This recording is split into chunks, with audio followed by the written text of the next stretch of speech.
Bismillahirrahmanirrahim. Assalamualaikum warahmatullahi ta'ala wabarakatuh. Alhamdulillahi rabbil alamin. Wassalatu wassalamu ala ashrafil anbiya'i wal mursalin Sayyidina Muhammadin wa ala alihi wa sahbihi ajma'in. Rabbi shrah li sadri wa yassir li amri wahlul 'uqdatam min lisani yafqahu qawli. أما بعد نوينا تعلم وتعليم وتذكر والتذكير والنفع والانتفاع والإفادة والاستفادة والحث على التمسك بكتاب الله وسنة نبيه صلى الله عليه وسلم والدعاء إلى الهدى وابتغاء مرضات الله وقربه سبحانه وتعالى آمين اللهم آمين. Tuan-tuan, para hadirin hadirat, para jemaah yang dirahmati oleh Allah, kita akan sambung perbahasan kita daripada kitab Syarah Hadis Jibril karangan Al-Allamatul Muhaqqiq Al-Habib Zain bin Ibrahim bin Sumaid hafizahullah. Kita masih lagi dalam perbicaraan tentang bab solat, di mana bahagian pertama daripada bab solat ini pengarang kitab telah pun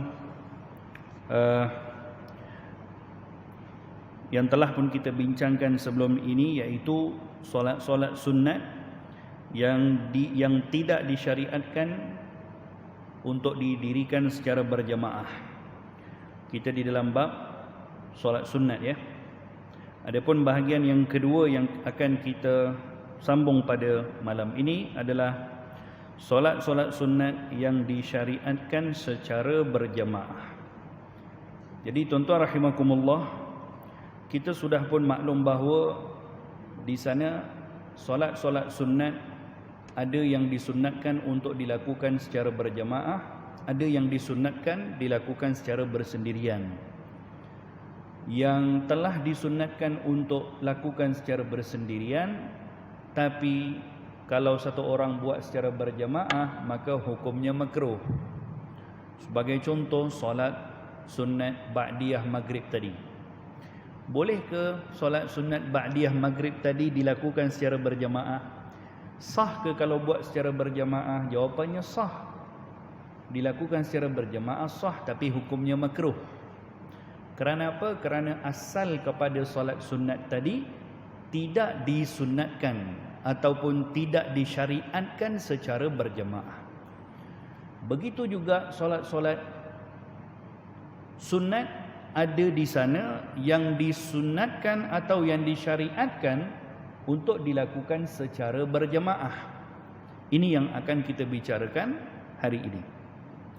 Pada muka surat 126 bagi yang ada kitab, pengarang kitab menyebutkan ia lebih afdal daripada solat sunat yang tidak disyariatkan secara berjamaah, dan yang paling afdal di antaranya adalah solat sunat 2 hari raya, kemudian solat sunat gerhana matahari dan gerhana bulan, kemudian solat minta hujan, kemudian solat tarawih. 5 solat yang disunatkan secara berjamaah yang paling afdal.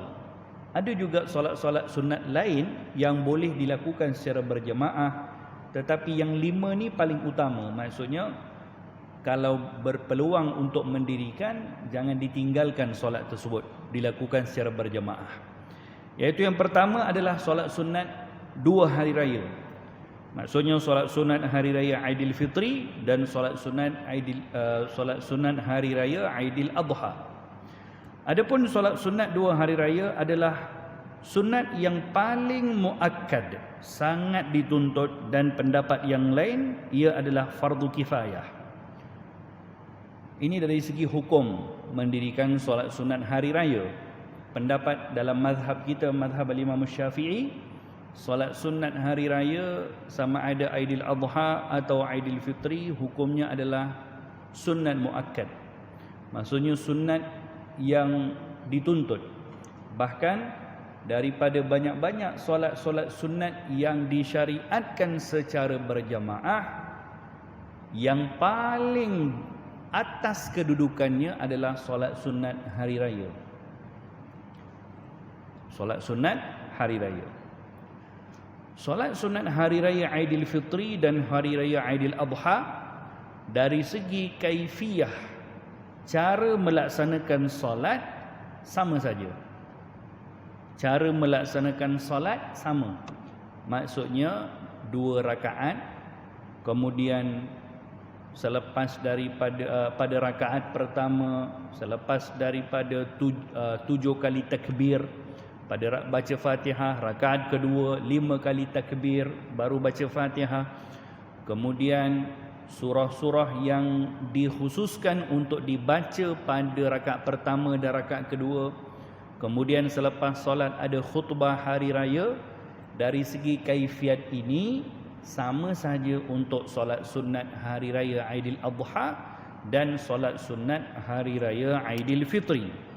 Tetapi beza di antara solat sunat Aidilfitri dan Aidil Adha, perbezaannya ada, tapi bukan pada kaifiat.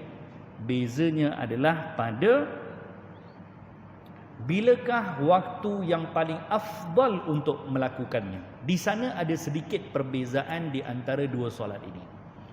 Cuba tengok apa yang disebutkan. Waktunya antara terbit matahari dan tergelincirnya matahari, iaitu masuk waktu zuhur. Sunat disegerakan solat hari raya Korban dan menahan diri dari makan sesuatu sebelum menunaikannya, dan sunat dilewatkan solat hari raya Aidilfitri serta makan sesuatu sebelum menunaikannya. Ini dia punya bezanya, tuan-tuan. Okey, dari segi kaifiat solat sama. Solat sunat Aidilfitri, solat sunat Aidil Adha sama. Dari segi masuknya waktu solat sama juga. Bila masuk waktu solat sunat Aidilfitri dan Aidil Adha? Setelah terbit matahari. Maksudnya setelah syuruk, lebih kurang 15 minit atau 20 minit setelah isyraq, dah boleh untuk solat sunat hari raya. Sama ada Aidilfitri atau Aidil Adha. Berakhirnya bila? Sampai sebelum masuk waktu zuhur. Dari segi waktu sama dua-dua. Tapi bezanya adalah bila waktu yang paling afdal untuk melakukan, yang paling utama. Di sana ada sedikit perbezaan, di mana kalau solat sunat Aidil Adha, solat sunat raya Korban, sunat untuk disegerakan. Solat sunat Aidil Adha, sunat untuk disegerakan, dipercepatkan. Maksudnya macam mana? Masuk cahaya waktu isyraq. Katakan waktu syuruk pukul 7.27 waktu syuruk. Jadi kita kena berikan masa berhati-hati lebih kurang 15-20 minit. Habis saja masa 15-20 minit tadi, lebih kurang 7.50 pagi, sudah masuk waktu afdal untuk solat sunat hari raya Korban. Sunat disegerakan. Dan disunatkan pada hari raya Korban bagi orang yang nak pergi solat sunat hari raya untuk tidak memakan sesuatu. Okey, tidak memakan sesuatu setelah daripada fajar sampai solat sunat hari raya. Tak makan. Maksudnya tak sarapan lah. Apa sebab? Supaya makanan pertama yang dimakan pada hari raya Korban tadi adalah daripada daging yang binatang yang disembelih pada raya Korban tadi. Sebab tu solat sunat diawalkan. Maksudnya jam 7.50, kalau ikut waktu sekarang lah, 7.45, 7.50 dah boleh untuk solat sunat hari raya Korban. Bahkan itu yang lebih afdal. Habis solat Korban, solat hari raya Aidil Adha, terus lakukan sembelihan korban. Dan sunat untuk makanan pertama yang kita makan pada hari raya Korban adalah hasil daripada sembelihan korban. Tapi tempat kita buat korban pukul 12.30 baru dapat daging. Macam mana Ustaz? Kalau dah macam tu tak apalah, makan ajalah dulu. Faham? Ini merujuk kepada mereka yang ada kita panggil kemudahan. Kalau orang dulu buat korban masing-masing buat di rumah masing-masing. Di negara-negara Arab pun, di negara-negara yang tertentu pun macam tu. Habis balik raya korban masing-masing buat dekat luar rumah, sembelih lembu ke, sembelih kambing ke, macam tu. Tapi budaya di tempat kita tidak begitu. Kita lebih meraihkan kepada bergotong royong, buat beramai-ramai, buatnya di bawah aturan masjid, surau dan sebagainya. Satu budaya sangat bagus. Cuma kita akan sedikit lewat untuk dapat daging kurban. Dapat mungkin 11 pagi ke, 12 tengah hari ke, mungkin lepas zuhur ke baru dapat. Jadi takkanlah nak tunggu sampai pukul 12 tengah hari tak makan apa-apa. Jadi di situ tidaklah ada masalah, boleh je makan dulu. Cuma afdal kalau dapat diusahakan. Kalau dapat diusahakan, pada hari tersebut makanan pertama yang kita makan adalah daripada daging yang disembelih sebagai binatang korban. Manakala solat sunat hari raya Aidilfitri, disunatkan kepada kita untuk makan dulu. Maksudnya sarapan dulu pagi-pagi raya tu. Sebelum nak pergi sembahyang sunat hari raya Aidilfitri, disunatkan makan dulu. Dan dilewatkan sedikit solat sunat hari raya Aidilfitri, sedikit.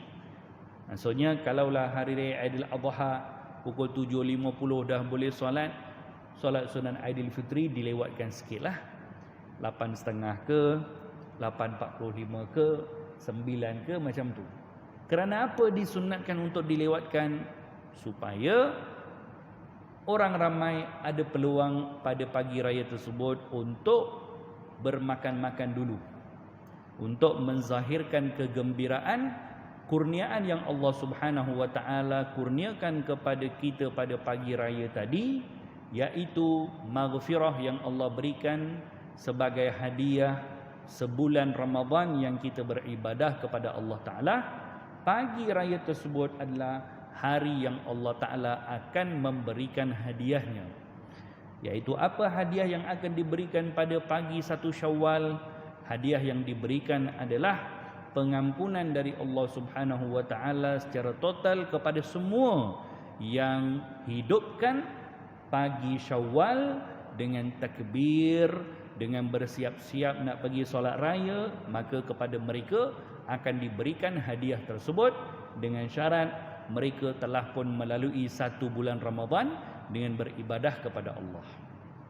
Jadi untuk menzahirkan kegembiraan pada pagi raya tadi dengan bermakan-makan dulu, sebab itu disunatkan untuk sedikit dilewatkan solat sunat hari raya Aidilfitri. Baik, itu saja perbezaannya. Solat sunat Aidilfitri dan solat sunat Aidil Adha, perbezaannya dari segi bila waktu afdal. Itu sahaja. Selain daripada itu sama semua, melainkan perbezaannya juga adalah pada niat lah. Of course lah niat. Kalau hari raya Aidilfitri, niatnya adalah sunat Aidilfitri. Kalau Aidil Adha, niatnya adalah sunat Aidil Adha. Pengarang kita sebutkan di sini lagi bahawa dan disunatkan membaca pada rakaat pertama sebelum tu mengerjakan solat 2 rakaat, bertakbir sebanyak 7 kali pada rakaat pertama selepas membaca doa iftitah dan sebelum membaca ta'awudz, dan bertakbir pada rakaat kedua sebanyak 5 kali sebelum membaca apa-apa. Rakaat pertama 7 kali takbir, rakaat kedua 5 kali takbir. Dan takbir sebanyak 7 kali dan 5 kali ini adalah sunat kecuali takbiratul ihram. Takbiratul ihram rukun solat lah. Takbir pertama kan Allahu Akbar, itu takbiratul ihram. Tapi 7 kali lagi takbir selepas itu sunat hukumnya. Sunat hukumnya. Demikian juga 5 kali takbir setelah kita bangkit rakaat kedua, Allahu Akbar, Subhanallah, Alhamdulillah, wa la ilaha illallah, Allahu Akbar, Allahu Akbar, Allahu Akbar. 5 kali takbir pada rakaat kedua juga hukumnya sunat. Apa maksud hukumnya sunat? Maksudnya di sini kalau satu orang tak melakukan 7 kali takbir, tak melakukan 5 kali takbir pada rakaat kedua, adakah sah solat sunat raya dia? Jawapannya sah. Jawapannya sah. Kalau dia tak buat pun 7 kali takbir dan 7 kali takbir pada rakaat pertama, 5 kali takbir pada rakaat kedua dia tak buat, dia terus takbiratul ihram, Allahu akbar, bismillahirrahmanirrahim, alhamdulillahirabbil alamin, baca suratul Fatihah, kemudian baca surah Al-Quran yang lain, rukuk sujud, bangkit rakaat kedua balik, Allahu akbar, baca Fatihah terus, bismillahirrahmanirrahim, maka adakah sah solat sunat raya dia? Jawapannya sah. Jawapannya sah. Sebab apa? Sebab 7 kali takbir rakaat pertama, 5 kali takbir pada rakaat kedua hukumnya adalah sunat. Bila dikatakan hukumnya sunat, satu perkara lagi yang perlu diberikan perhatian. Ini juga banyak tempat yang berlaku masalah ni. Apa dia? Kalau terlupa takbir 7 kali atau terlupa takbir 5 kali dan terus dah mula baca Fatihah, maka tak boleh patah balik untuk takbir balik. Tak boleh patah balik. Ini banyak berlaku. Banyak berlaku macam mana? Imam terlupa angkat 7 kali takbir, atau 5 kali takbir rakaat kedua. Yang paling banyak berlaku lupa ni pada rakaat kedua. Rakaat pertama dia masih lagi perasan kalau tu solat raya, masih ingat lagi lah. Kadang-kadang berlaku kesilapan pada rakaat kedua. Dia dah turun sujud rakaat pertama, nak bangkit rakaat kedua ni. Bangkit rakaat kedua, Allahu akbar. Dah bangkit rakaat kedua, dia terus baca suratul Fatihah, bismillahirrahmanirrahim, alhamdulillahirabbil alamin. Baru teringat, alamak, tak takbir 5 kali lah. Dia dah baca Fatihah dah. Lepas tu dia buat apa? Dia patah balik. Dia berhenti Fatihah tadi, Allahu akbar, subhanallah, alhamdulillah, la ilaha illallah akbar, Allahu akbar. Bila mana dia putuskan Fatihah yang telah dia mula, kemudian dia patah balik pergi takbir, batal terus solat dia. Solat batal terus. Ini yang banyak berlaku di beberapa masjid dan surau. Pernah di tempat saya, tuan-tuan, di Johor, 3 tahun berturut-turut solat raya tak sah. 3 tahun berturut-turut solat raya tak sah. Apa sebab? Sebab imam melakukan kesalahan ni.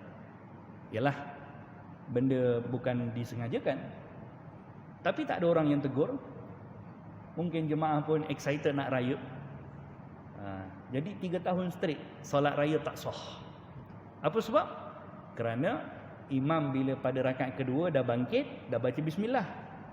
Bila dah baca bismillah, di antara perkara yang membatalkan solat, ya, di antara perkara yang membatalkan solat, kalau kita sudah berpindah kepada rukun yang seterusnya, tak boleh patah balik untuk lakukan perkara sunat yang ditinggalkan. Selagi mana yang ditinggalkan tadi atau yang terlupa tadi adalah perkara sunat, dan dia dah terlajak buat yang rukun seterusnya, jadi tak boleh patah balik buat sunat. Kalau patah balik, batal solat dia. Tapi kalau dia patah balik tadi kerana tertinggal rukun, okeylah. Contoh, satu orang sembahyang maghrib, dia sujud sekali je, terlupa, sujud sekali, Allahu akbar, bangun terus naik bangkit rakaat kedua. Dah bangkit rakaat kedua, baru dia teringat, alamak, tadi aku sujud sekali je. Boleh tak patah balik? Ya, wajib patah balik, mesti patah balik. Sebab sujud 2 kali adalah rukun. Tapi kalau satu orang tertinggal tahiyat awal, satu orang tertinggal tahiyat, katakanlah imam tertinggal tahiyat awal. Imam tertinggal tahiyat awal. Sepatutnya solat Isyak, habis rakaat kedua, dia kena duduk dulu tahiyat awal, baru bangkit rakaat ketiga. Imam terlupa, terus bangkit rakaat ketiga, tak duduk tahiyat awal. Dah bangkit naik atas, makmum dekat belakang pula tegur, subhanallah. Yang tegur pula pengurusi masjid. Imam pun takutlah, alamak, pengurusi masjid pula yang tegur. Duduk balik. Imam duduk balik. Duduk balik untuk apa? Duduk balik pergi tahiyat awal. Imam turun saja balik, batal solat. Apa sebab? Kerana tahiyat awal bukan rukun. Tahiyat awal adalah sunnat ab'ad, bukan rukun. Jadi bila imam tertinggal perkara sunat, ingat ya, bila imam tertinggal perkara sunat, makmum tidak berhak untuk tegur. Makmum tak boleh tegur. Macam kes tadilah, imam tertinggal tahiyat awal, yang makmum pergi tegur, subhanallah, apa pasal? Imam pun jadi confused. Makmum tak boleh tegur selagi mana imam tidak melakukan perkara yang membatalkan solat. Selagi mana imam tadi bukan tinggal perkara yang rukun, yang dia tinggal adalah sunat. Contoh, perkara sunat yang lain ditinggal. Sembahyang maghrib, rakaat pertama lepas baca suratul Fatihah, waladhdallin, amin, Allahu akbar, rukuk terus. Dia tak baca surah. Makmum kat belakang dah pening dah lah, mak. Boleh ke makmum kat belakang tegur subhanallah? Tak boleh tegur. Jadi makmum kena buat apa? Ikut rukuk dengan imam. Tapi imam di sana kalau dia terlupa, okeylah. Kalau dia sengaja buat, makruh hukum dia, kerana dia tinggalkan yang sunat. Jadi tipsnya di sini, kalau tertinggal yang sunat, tak boleh patah balik. Cuma bezanya kalau makmum yang tertinggal. Contohnya tadi contoh. Imam duduk tahiyat awal, tapi makmum terbangun pergi rakaat ketiga. Makmum kat belakang terbangun pergi rakaat ketiga. Sebenarnya kena duduk tahiyat awal. Makmum dah terbangun. Jadi kalau makmum yang tersalah bangun, dia kenalah turun balik. Kerana makmum kalau tersalah, dia tidak akan menyebabkan solat jemaah tadi batal. Jadi makmum tadi boleh turun balik kerana dia tersalah. Tapi kalau imam tadi dah terlajak, terlajaknya tu sampai mana kira-kira? Kalau dah berdiri separuh. Kalau dah berdiri melebihi daripada separuh, maka dia tak boleh turun balik. Dia terus kena pergi rakaat ketiga, abaikan tahiyat awal yang telah ditinggalkan tadi, tak boleh patah balik, teruskan solat. Sebelum memberikan salam, buat sujud sahwi 2 kali. Kerana dia tinggalkan perkara sunat ab'ad, seperti mana dia tertinggal kunut subuh tadi. Jadi demikian tuan-tuan puan-puan rahimakumullah, bertakbir 7 kali pada rakaat pertama dalam solat sunat hari raya, takbir 5 kali pada rakaat kedua, itu hukumnya adalah sunat, bukan rukun solat raya. Maksudnya kalau dia tak buat pun tak ada masalah. Ni yang saya bagi tahu tadilah. Tiba-tiba imam bangun rakaat kedua, dia terus baca Fatihah, Allahu akbar, bismillahirrahmanirrahim. Teruslah baca, tak apa. Dia dah tinggal 5 kali takbir, dah tak ada masalah. Kerana tinggal yang sunat, jangan patah balik. Kalau dia patah balik saja, batal terus solat. Patah balik saja, batal solat. Jadi makmum kena buat apa? Makmum kena mufaraqah. Kalau makmum nak selamatkan dia punya solat, kena niat mufaraqah. Dan makmum sempurnakan solat sunat hari raya dia seorang diri. Ataupun kalau imam dah terbaca balik takbir, dia balik semula takbir 5 kali, jadi solat tadi terbatal, dan setelah itu kena ulang balik solat tu kalau nak ulang lah. Okey, baik, itu. Kemudian pengarang kita sebutkan, dan disunatkan membaca pada rakaat pertama selepas Fatihah surah Qaf atau surah Sabbihisma Rabbikal A'la. Rakaat kedua baca surah Al-Qamar atau surah Al-Ghashiyah. Kemudian setelah daripada solat, imam berkhutbah selepasnya dengan 2 khutbah, bertakbir pada permulaan khutbah yang pertama sebanyak 9 kali dan pada permulaan khutbah kedua sebanyak 7 kali. Ini pada solat sunat hari raya jika dilakukan secara berjemaah. Boleh tak solat sunat raya buat secara bersendirian? Boleh, tak ada masalah. Semua sembahyang sunat yang disyariatkan secara berjemaah boleh solat secara sendirian, sah juga. Solat raya boleh buat sorang-sorang. Solat gerhana boleh buat sorang-sorang. Solat tarawih yang asalnya solat disyariatkan secara berjemaah boleh buat seorang-seorang juga. Solat istisqa minta hujan pun boleh buat seorang-seorang juga, tak ada masalah. Tapi afdal dilakukan secara berjemaah. Cuma kalau kita buat sembahyang raya secara bersendirian, janganlah khutbah. Siapa nak dengar kau punya khutbah? Tak ada orang nak dengar. Jadi kalaulah kita sembahyang sunat hari raya seorang-seorang, contohlah, entah macam mana kita punya keadaan, hari tersebut kita kena sembahyang raya, kita seorang je. Jadi tak perlu khutbah, kerana tak disunatkan khutbah. Buat saja sembahyang raya 2 rakaat, bagi salam, selesai. Sama juga kalau solat sunat gerhana. Itu buat seorang-seorang solat gerhana. Lepas tu tak payah khutbah dah. Kerana apa? Kerana kita solat bersendirian. Sangat dituntut berhias dan berwangian pada hari raya. Pergi awal ke tempat sembahyang dan pergi kepadanya dengan berjalan kaki sambil bertakbir. Dituntut untuk berhias dan berwangian pada hari raya. Okey? Kerana pada hari tersebut adalah hari yang untuk menzahirkan kegembiraan, disunatkan untuk memakai pakaian yang paling bagus yang kita ada. Okey? Pada hari raya disunatkan kepada kita untuk memakai pakaian baru yang paling bagus. Tak mesti warna putih. Beza dengan sembahyang Jumaat. Sembahyang Jumaat disunahkan pakai warna putih walaupun baju lama. Kita ada baju baru, tapi baju berkala, berwarna. Ada juga baju putih, jubah putih ke, baju Melayu putih ke. Tapi dah 40 tahun waktu nikah dulu pakai. Contohlah.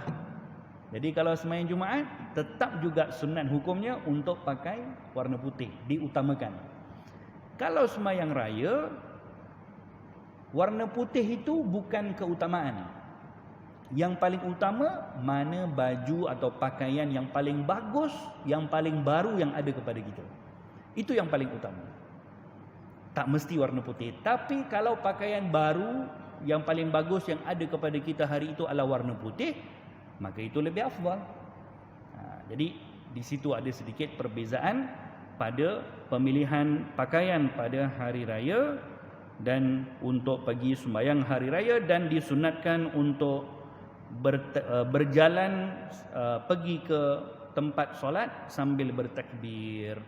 Maksudnya setiap langkah yang kita berjalan pada hari tersebut sambil bertakbir akan diberikan pahala oleh Allah Ta'ala. Baik, itu sembahyang yang pertama yang disyariatkan secara berjamaah, iaitu solat sunat 2 hari raya. Yang kedua, solat sunat yang kedua yang disyariatkan secara berjamaah adalah solat sunat gerhana. Disunatkan ketika berlaku gerhana matahari atau bulan dan luput waktunya dengan ia kembali terang. Dengan tenggelam matahari, walaupun dalam keadaan masih gerhana, tetap solat gerhana bulan waktunya. Tidak luput dengan tenggelam bulan, bahkan dengan terbitnya matahari. Ini dari segi beza. Solat gerhana bulan dan juga gerhana matahari ada sedikit berbezaan pada waktu masuk solat tersebut dan juga waktu berakhir. Sama juga 2 rakaat. Pada setiap rakaat itu ada 2 kali berdiri, 2 kali rukuk, 2 kali sujud. Ini beza sembahyang sunat gerhana ni beza. Seperti mana sembahyang sunat hari raya pun ada beza kan. Sembahyang sunat gerhana bezanya ialah kaifiat salatnya, iaitu ada 2 kali berdiri. Qiyam tu 2 kali. Rukuk pun 2 kali. Masing-masing pun pernah sembahyang sunat gerhana kan. Dan sujud 2 kali. Sebaiknya dibaca pada berdiri yang pertama selepas membaca suratul Fatihah adalah surah Al-Baqarah. Tapi kalau kita buat dekat masjid beramai-ramai baca Al-Baqarah, pengsan juga jemaah nanti. Kalau tak mampu, bacalah satu muka surah Al-Baqarah, cukup, alhamdulillah. Pada berdiri kedua dibacakan surah yang lebih pendek. Pada berdiri yang ketiga dibacakan surah yang lebih pendek dari kedua, dan demikianlah pada berdiri yang keempat. Kemudian dipanjangkan membaca tasbih dalam setiap rukuk pada kadar berdiri sebelumnya. Maksudnya kan setiap tu tadi buat 2 kali kan.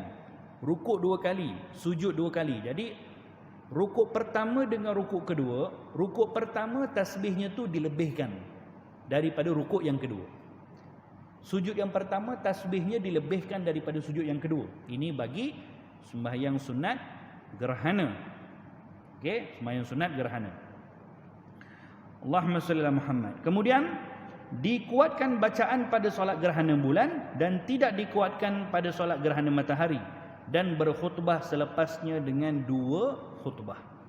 Khutbah solat sunat gerhana disunatkan untuk menceritakan soal keajaiban ciptaan Allah Ta'ala, keagungan Allah Ta'ala mentadbir alam ini, yang ada langit, ada bumi, ada matahari, ada bulan, yang semuanya berjalan dengan satu sistem yang sangat luar biasa. Ini semua tanda-tanda kekuasaan Allah Ta'ala. Demikian isi kandungan yang perlu ada di dalam solat sunat gerhana dan solat sunat gerhana bulan dan matahari.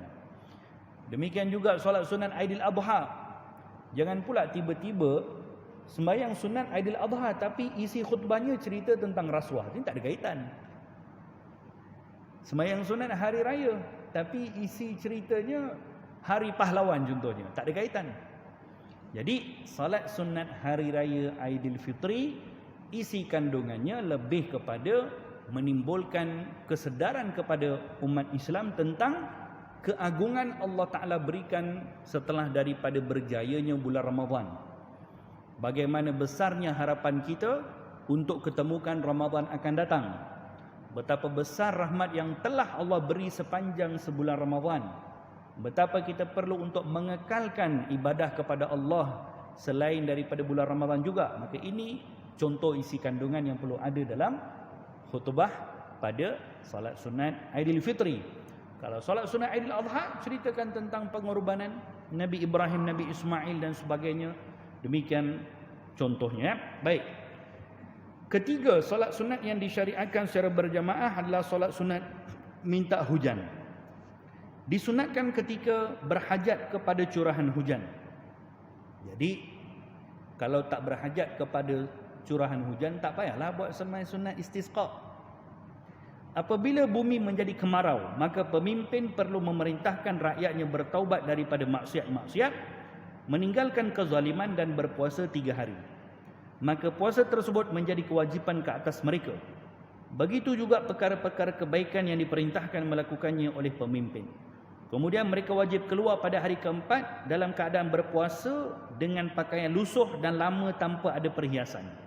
Dan pemerintah mengimamkan mereka solat 2 rakaat seperti solat hari raya. Ini sebenarnya solat minta hujan.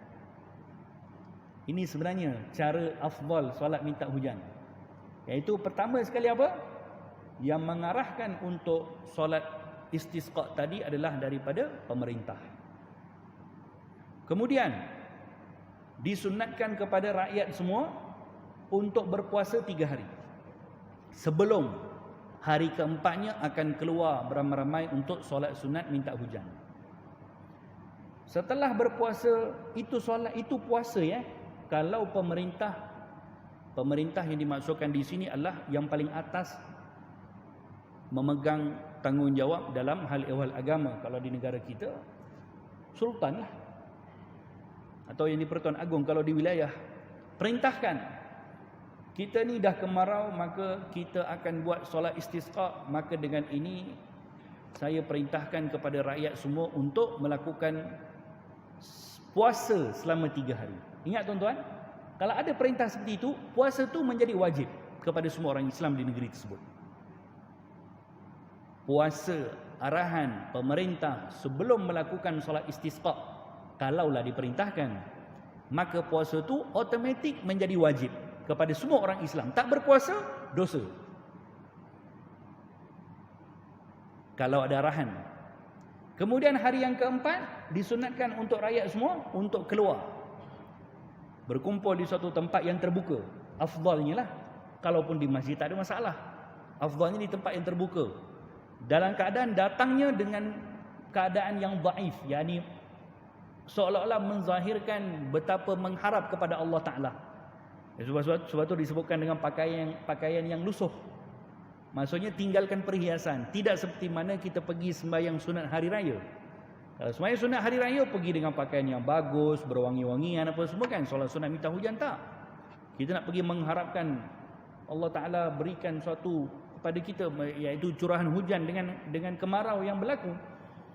Dan Allahumma salli Muhammad sebelumnya bertaubat kepada Allah Ta'ala. Selepas itu dilakukan sembahyang sunat istisqa dengan penuh pengharapan kepada Allah, dengan penuh rendah diri kepada Allah, memohon kepada Allah untuk diturunkan hujan. Maka kalau dilakukan dengan cara ini, insya-Allah akan turun hujan. Tapi kalau tidak dilakukan dengan cara ini, susahlah turun hujan.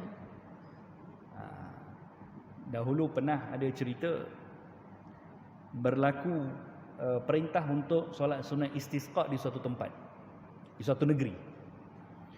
Kemudian rakyat pun keluar nak pergi solat sunat istisqa di padang yang terbuka. Semua orang negeri itu keluar dengan tujuan yang sama.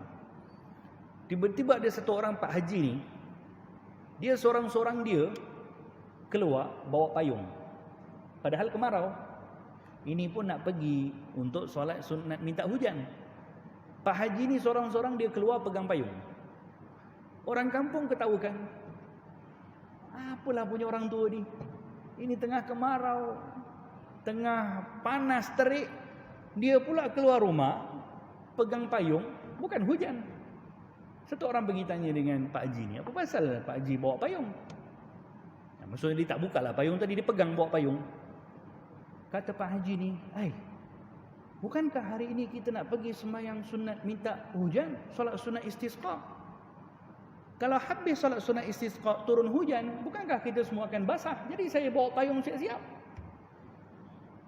Maka dikatakan solat sunat istisqa di negeri tersebut dikabulkan oleh Allah Ta'ala hanya dengan sebab yakinnya Pak Haji tu. Dengan sebab keyakinan dia seorang saja, solat sunat istisqa tu dikabulkan oleh Allah Ta'ala, kerana dia yakin.